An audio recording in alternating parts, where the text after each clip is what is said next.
senatorial district. I thank you, Mr. President, for the opportunity to take part in this very important debate. And I thank all our colleagues again under your watch for the motion that is being defeated. Mr. President, I just need to quickly address 3 issues. One, why is this debate important? It is important because this is a very critical stage of our national life. When our security is threatened almost to the brim, when the nation has never been this divided, our unity, our strength, everything is threatened. And at a time that we can no longer pretend that all is not well. Secondly, Mr. President, who is to blame for this? I say it across the aisle. There is no need trying to trade blames. I am not responsible for this problem. This is in fact the first time in this life that I'm being a member of the ruling party. I've always been a member of opposition party. And I know you are not responsible. And I don't hold any of my colleagues here individually responsible. Even President Buhari is not responsible. We need to understand who we are and our history to even understand why we are where we are. We must not forget our over 300 years of slavery and plundering as a people. We must not forget that that was followed by another 100 years from 1861 to 1960 of colonial exploitation of our land. And then, of course, 29 years of military intervention in our politics and many years of civilian misrule. This administration has been there since 2015. And there's no doubting the fact that the impunity that had become the order of the day in this country is fast becoming a thing of the past. But Mr. President, it is not yet to who, and that's why everybody is concerned. Let us not pretend. How we handle these matters is what will determine the content and character of our soul. And we are at a point where no one can afford to pretend as an elected representative of the people. Anyone who is being quiet or who is pretending about this is either an unpatriotic observer or a traitor. Mr. President, our old order is crumbling. That is the issue. It is not a peculiarity of Nigeria. Other civilized societies went through this. But when an old order is crumbling, it doesn't matter who's responsible. What is responsible, what is important is that those who are in control must be ready to fix the crisis. Even if we are not responsible, we will be guilty of conspiracy if we don't do what we are supposed to do. Legislative intervention, enduring legislative intervention. We can stay here and talk about community policing, which no one has been able to define. We can stay here and talk about recruiting more policemen. We can talk here and talk about more funding. Our people, those that we represent, are saying there is a need to address certain issues. Mr. President, you addressed this issue 2 days ago. Decisively, the need to restructure our security architecture. Restructuring is something that will pervade, many areas of our life. However, how can we talk about restructuring our security architecture if the whole world is talking about a new world police order? Because the old order is crumbling or has crumbled in many parts of the world. The whole world is talking about new world economic order.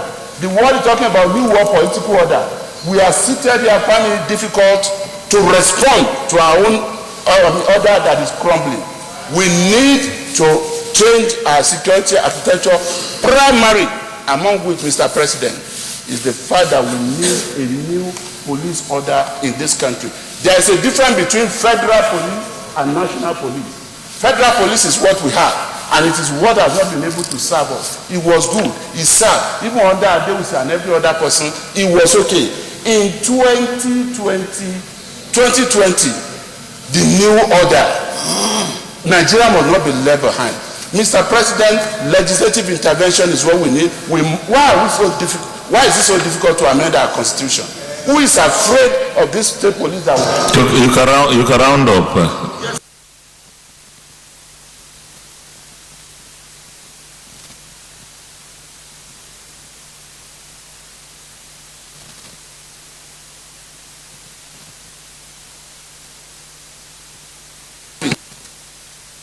Those who don't want it don't have to have it.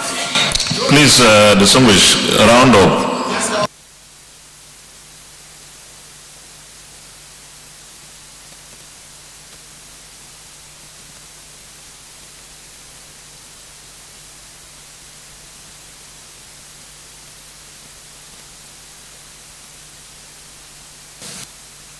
The same motion that was defeated by the 8th Assembly back for consideration of the 9th Assembly.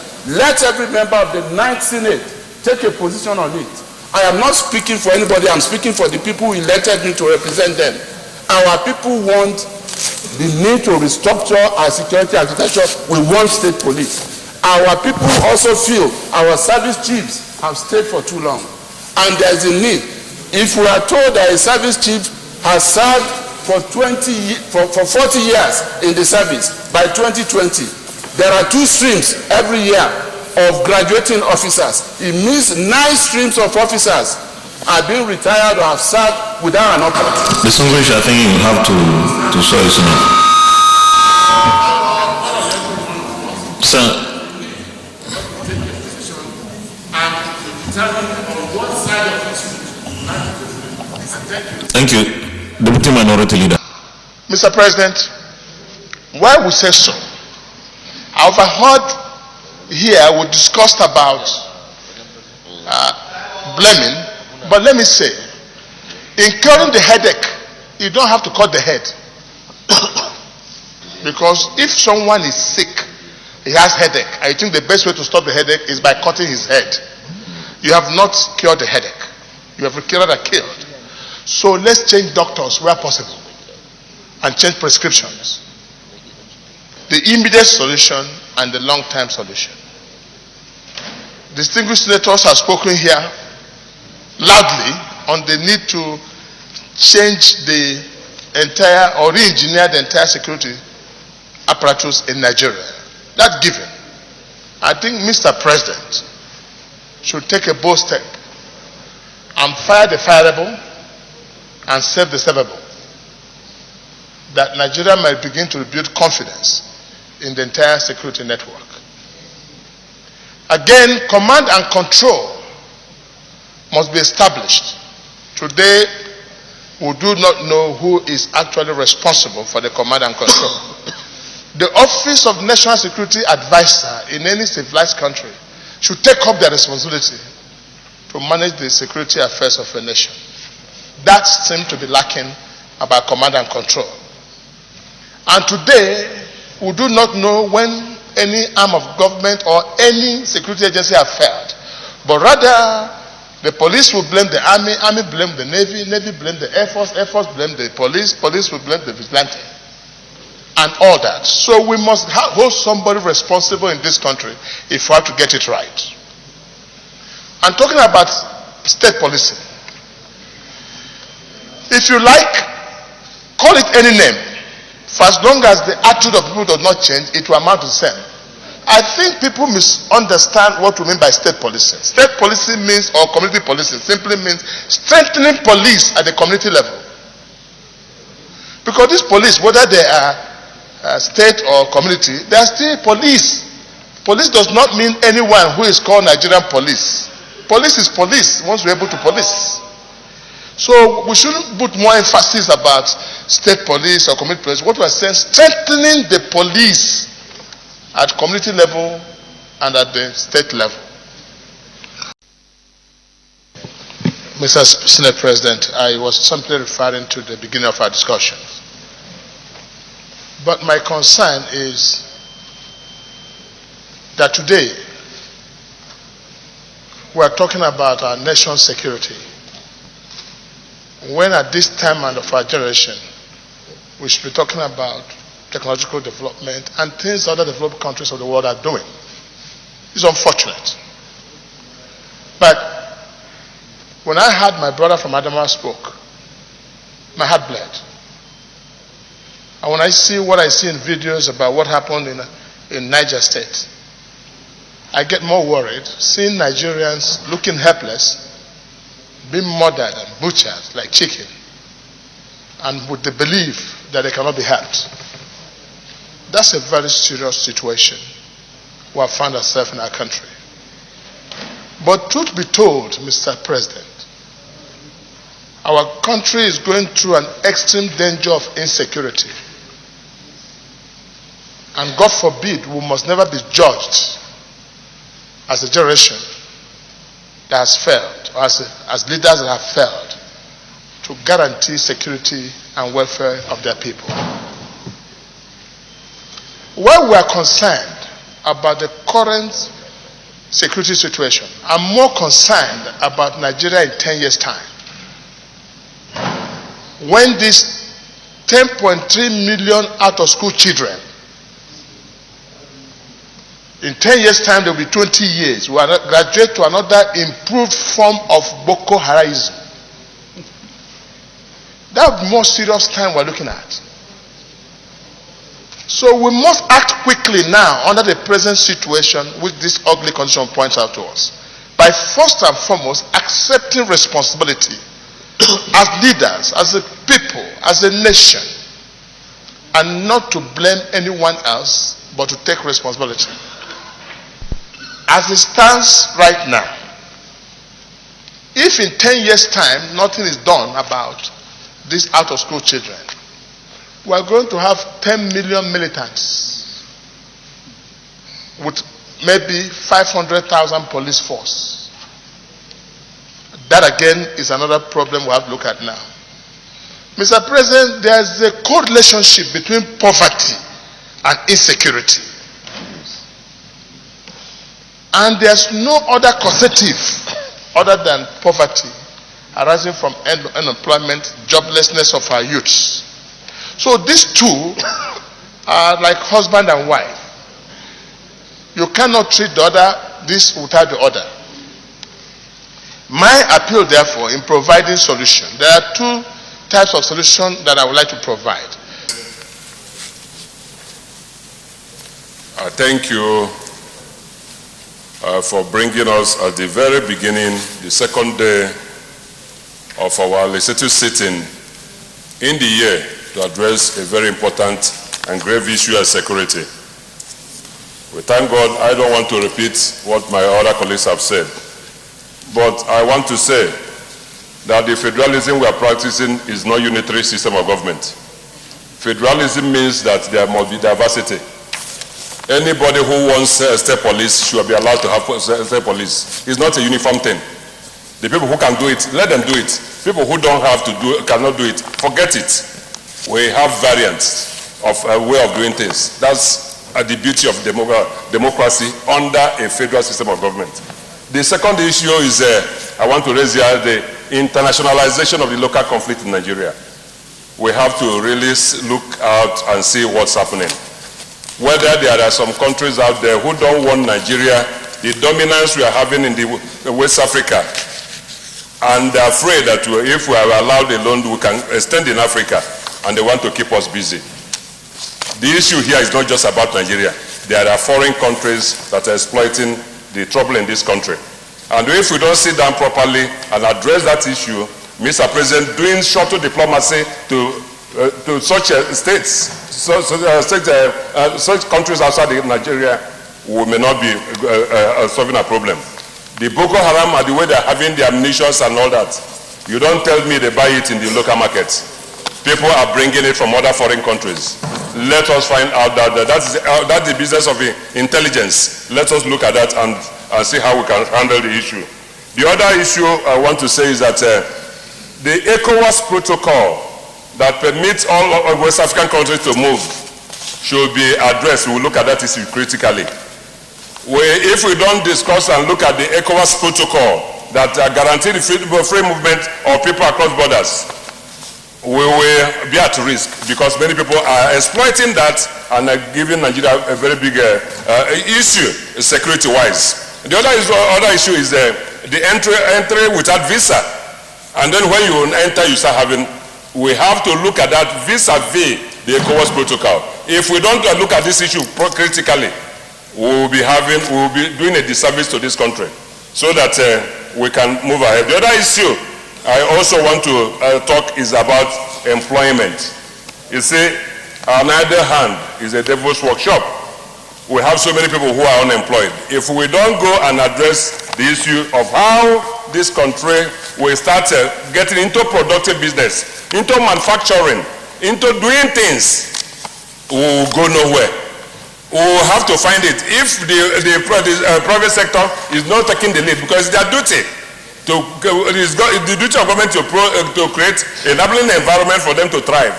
If they thrive down, they can now get into all those issues. Not into buying and selling. No country moves further as to its GDP through buying and selling. So we have to look at this issue. Let government come back to the state governments be empowered. Let them start all those moribund industries and manufacturing that have been closed so that we create jobs for our people. We know that we used to, before we have Kano, the pyramids of the Grand North, we know we have Kaduna, Texas, we know we have Oduduwa factory in the distance. Why are they not working? Let us address the issue to create employment. If we don't do so, we'll be wasting our time here. And the time bomb is ticking.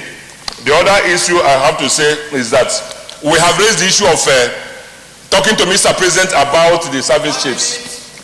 I feel so bad about discussing this issue here because no government wants to be stampeded to take action. It will appear that if tomorrow, I don't know his mind, this senator doesn't know his mind, what he wants to do with the service chiefs. But no government wants to be stampeded into taking action. I don't know what we are doing here today. Whether if Mr. President watches it tomorrow, he say, well, I have planned this thing because we have taken it over here, then when he is not going to do it. So that it won't appear as we are pushing him. But I still have to sound a cautionary note here, that the Senate is only doing this.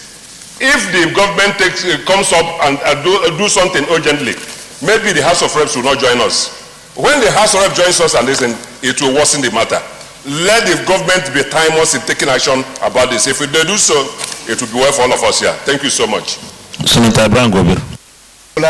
Action. The accolade is not for you alone. It's for you and all of us. So I encourage you. Your Excellency, we have discussed this in severally. Security. I remember once when we were discussing it, one retired general of the APC who sits there, who helped me when I was governor to overcome insecurity in my state, mentioned the issue of GSM, and you agreed with him because this GSM is the greatest facilitator of security. Insecurity anywhere, especially in terms of kidnapping. And I think it was because of that movement that we made that the NCC started registering our SIM cards. But nevertheless, that one has not worked. I therefore support Senator Alero, what he has said, because he's talking from experience. I had that experience, Your Excellency, when I was governor. We had to employ tracking machine. The trackers will track the kidnapper to the place he is using his GSM. But the problem we had, in the whole of the southeast, we had only one tracking machine in Enugu. So if you have problem in Abia, you apply to DSS. DSS will apply to Enugu. When you read that, they will tell you, the thing is in use in Ebonyi, wet. Or it is in use in Anambra, wet. When you continue waiting, time is going. So I am suggesting that a lot of trackers should be bought and distributed. And that time we had the problem also of who will purchase.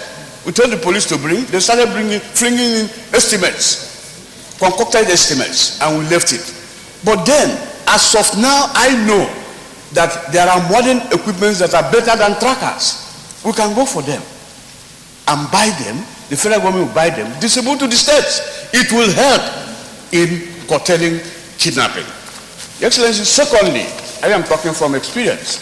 You see, when I was governor, I have not started. I say 1 minute. When I was when I was governor, Your Excellency, we had this vigilante. I don't know whether it is different from community policing or what. We had a vigilante backed by the State House of Assembly law, and they were working under the police. They were carrying arms, but not automatic weapon. They were carrying cartridge arms, and these are boys from the locality. They know the terrain, and they helped a lot in fishing out these people. And I encourage states who can do that to do the same. Today, our governor has rebranded it, calling it Homeland Security. And it is working for us. And I believe that what works for Abia will also work for another state. So it is another point. Your Excellency, let me say also that some of our security agents, I'm not against their socializing. Sometimes they go to beer parlors. They have plans of attack. When they go there, they will not know when they drink, and this, they will reveal. They will say, tomorrow we are going to deal with these people here. The thing will filter to those people. And they will come back and attack the people who are coming to attack them. That is not good for us. Excellency, also, as far as I'm concerned, the IGP has capacity. He has capacity, the present IGP. His only problem is funding. If we give him money, he will do better. If we fund him, he will give better. You see his budget, what is normally released every year. There's nothing to write home about. If we increase his money, the money that is given to the military, if they share it half and give some to IGP, he will do better. He will do better. I believe in that, Your Excellency. Yes, I'm coming. You can round up now.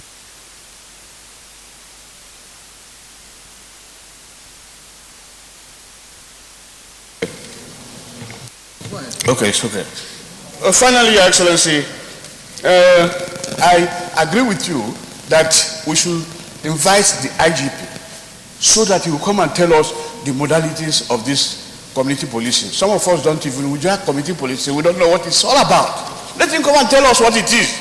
We bring our own ideas and see whether it is better than this state police, so that we know the path that we follow for our betterment. Thank you, Your Excellency. Challenge in our national life today is the issue of security. The situation on ground tells it all, and the views expressed by my distinguished colleagues is also an emphasis to that situation. Mr. President, it is even more scary when you look at the evolution and tempo of security challenges over the years. In the past 10 years, the security challenges facing this country were things that we thought we could handle within the twinkle of an eye, because those problems were merely armed robbery, cybercrime, 419. But as the years rolled by, these security challenges became compounded, became more intensive. Armed robbery, cattle rustling, kidnapping, banditry,